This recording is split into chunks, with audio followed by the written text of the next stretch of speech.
वंदे मातरम एक महामंत्र. लेखक मिलिंद सबनीस, संगीत अजय पराड, सादरकर्त्या विनया मेहेंदळे.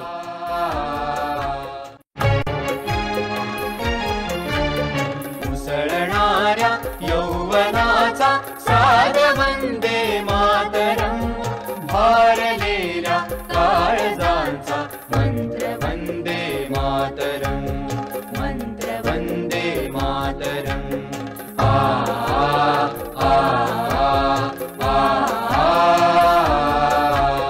धुमधुमे दाही दिशातून घोष वंदे मातरम, धुमधुमे दाही दिशातून घोष वंदे मातरम.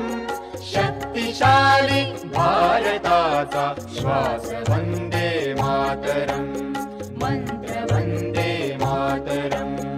उसळणाऱ्या यौवनाचा सार वंदे मातरम, भारलेल्या काळजांचा मंत्र वंदे मातरम, मंत्र वंदे मातरम.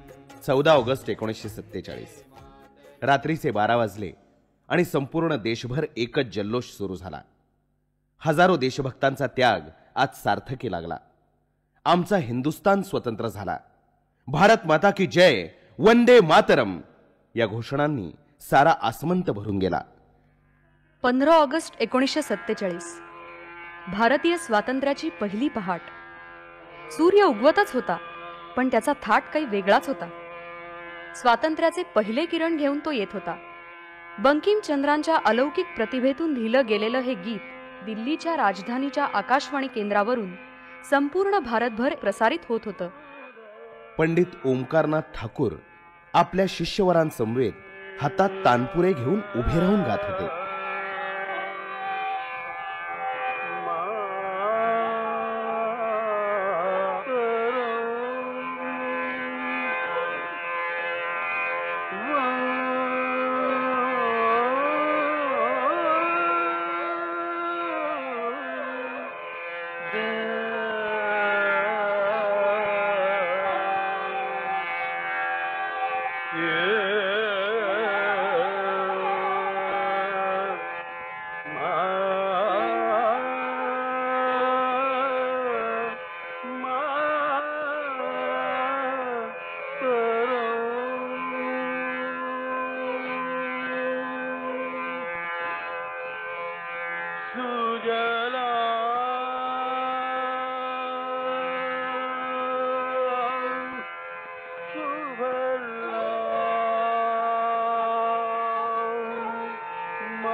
त्याच वेळी आकाशवाणी मुंबई केंद्रावरून गानहिरा हिराबाई बडोदेकर यांनी तिलक कामोद रागामध्ये गायलेलं वंदे मातरम प्रसारित झालं.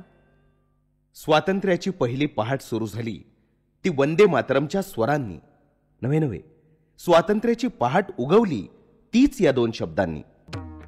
हे केवळ 2 शब्द नव्हेत, हे आहे एक अस्त्र.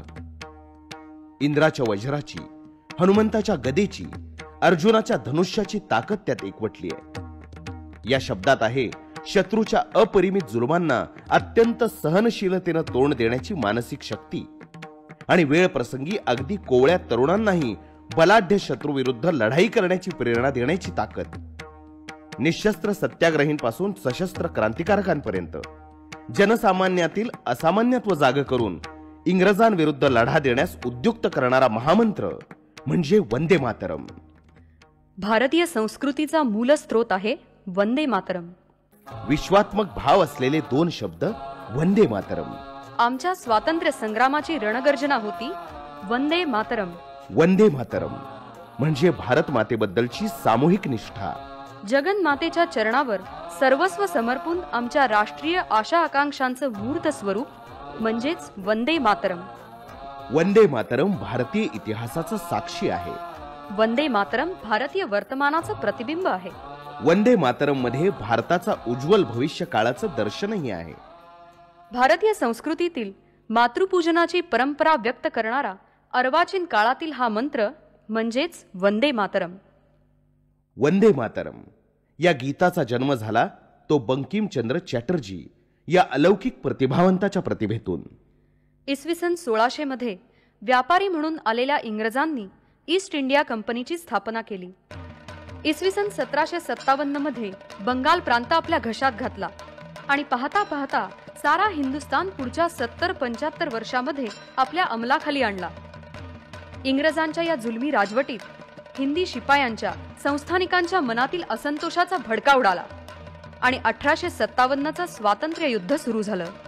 साऱ्या देशात चाललेली ही धुमश्चक्री बंगालमधल्या तरुण बंकिमचंद्राच्या मनावर नक्कीच परिणाम करत होती. 1858 मध्ये कलकत्ता विद्यापीठाच्या पहिल्या 2 पदवीधरांमध्ये बंकिमचंद्र हे एक. आजूबाजूच्या परिस्थितीमुळे त्यांच्याही मनात वादळं उमटत होतीच. उच्च पदवी तर घेतली, पण इंग्रजांची नोकरी करायची की नाही? पण मनानं कौल दिला. इंग्रजांच्या सेवेत राहून तिथल्या गरीब जनतेची सेवा करता येईल असं मानाचं पद त्यांना मिळत होतं. त्यांनी नोकरी स्वीकारली. पुढे इंग्रजांच्या सेवेत राहूनही आपला स्वाभिमान न सोडता कधी वेळ प्रसंगी इंग्रज अधिकाऱ्यांशी संघर्षाची भूमिका घेत त्यांनी नोकरी केली. पण अशा स्पष्ट बाण्यामुळे त्यांच्या सतत बदल्या होत राहिल्या. त्या बदलीच्या काळात ओरिसा, बिहार, बंगाल इथल्या दुष्काळग्रस्त भागात त्यांनी शक्य होईल तेवढी मदत जनतेला केली. याच काळात त्यांचा लेखन प्रवासही सुरू होता. त्यांच्या काही कादंबऱ्या प्रकाशित झाल्या आणि एक लेखक म्हणून त्यांचा लौकिक वाढू लागला. आधुनिक भारतीय साहित्याच्या इतिहासात कादंबरी लेखनाचं युग सुरू करणाऱ्यांमध्ये बंकिमचंद्रांचं नाव अग्रक्रमानं घेऊ लागले. 1872च्या सुमारास बंकिमचंद्र आपल्या नोकरीचा व्याप सांभाळून बंगदर्शनच्या संपादनाचंही काम करत होते. गंगा नदीच्या तीरावर असलेल्या चचुंडा या आपल्या मित्राच्या गावी बंकिमचंद्र विश्रांतीसाठी राहिले होते. वर्षा ऋतूचा समय होता. वातावरण अतिशय सुंदर होतं. बंकिमचंद्र आपल्या घराच्या वरांड्यामध्ये शांतपणे बसले होते. नजर समोर गंगा नदीवर होती. आता काहीतरी काव्य सुचावं असं वाटत होतं, पण शब्द सुचत नव्हते आणि त्यामुळे मन आणखीनच अस्वस्थ होत होतं. या अशा अस्वस्थतेमध्ये बराच वेळ गेला. संध्याकाळ झाली. अंधार पडायला लागला आणि त्या संधी प्रकाशात गंगा नदीमध्ये येणारी एक कोळ्यांची नाव दिसू लागली. त्या छोट्याशा नावेमधला तो कोळी गात होता, साधवाचे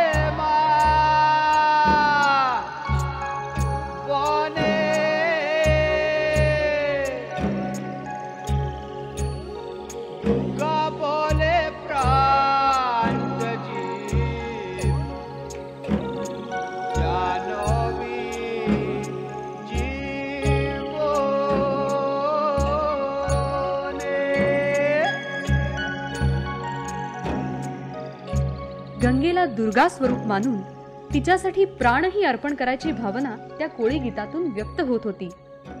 बंकिमचंद्रांना इथेच सूर सापडले आणि वंदे मातरमचं बीजारोपण झालं. पण त्याही आधी भारताचा उल्लेख जननी भारतभूमी असा बंकिमचंद्रांचे गुरु ईश्वरचंद्र गुप्त यांनी केला होता. 1866 मध्ये ईश्वरचंद्र गुप्तांनी एक कविता लिहिली होती.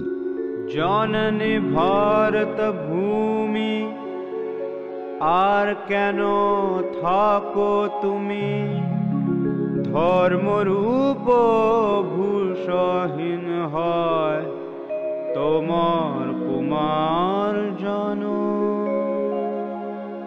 সকলেই জ্ঞান হতো মিছে কেন মোর ভোর 1867 मध्ये राष्ट्रीय सभेचं मूळ रूप असणाऱ्या हिंदू मेळ्याची सुरुवात बंगालमध्ये झाली. अरविंद घोषांचे आजोबा राजनारायण बोस या मेळ्याचे प्रमुख होते. 1868च्या अधिवेशनामध्ये रवींद्रनाथांचे थोरले बंधू सत्येंद्रनाथ टागोर यांनी लिहिलेलं जय भारतेर जय हे गीत गायलं गेलं.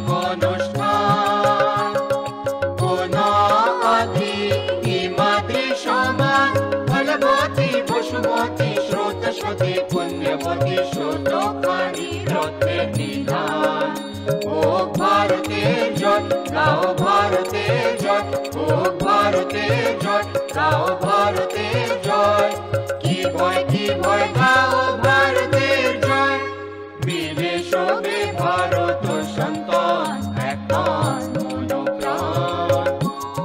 या गीताच्या शेवटच्या कडव्यात ते म्हणतात,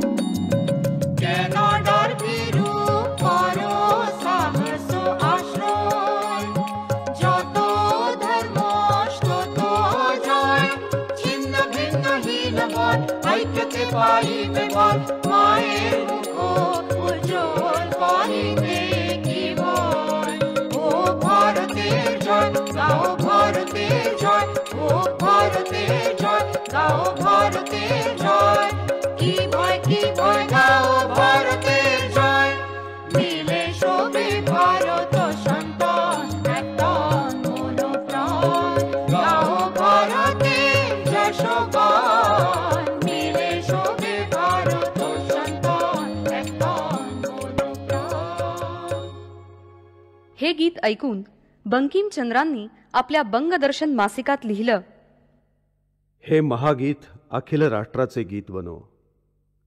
हिमालयाच्या दऱ्याखोऱ्यातून त्याचे प्रतिध्वनी उमटू लागोत. गंगा, यमुना, सिंधू, नर्मदा, गोदावरी यांच्या तीरावरील वृक्षराजीतून ते मरमरीत हो. पूर्व पश्चिम सागराच्या गंभीर लाटातून त्याचा सतत उद्घोष होत राहो. या कवितेचा असा गौरव करणाऱ्या बंकिमचंद्रांनी अवघ्या 7 वर्षानंतर या गीतापेक्षाही श्रेष्ठ अशा महामंत्राला जन्म दिला. वंदे मातरम एक महामंत्र या मालिकेचा पहिला भाग आता आपण ऐकला. लेखक मिलिंद सबनीस, संगीत अजय पराड, निवेदक आनंद अलकुंटे आणि मुक्ता अलिमये, गायक अपर्णा केळकर, पद्मजा लांबरूड, देवव्रत भातखंडे आणि पार्थ उमराणी. साथ संगत डॉक्टर राजेंद्र दूरकर आणि सुभाष देशपांडे. सहभाग अजित सातभाई. शीर्षक गीत सुधीर मोघे. सादरकर्त्या विनया मेहेंदळे. वंदे मातरम भारलेला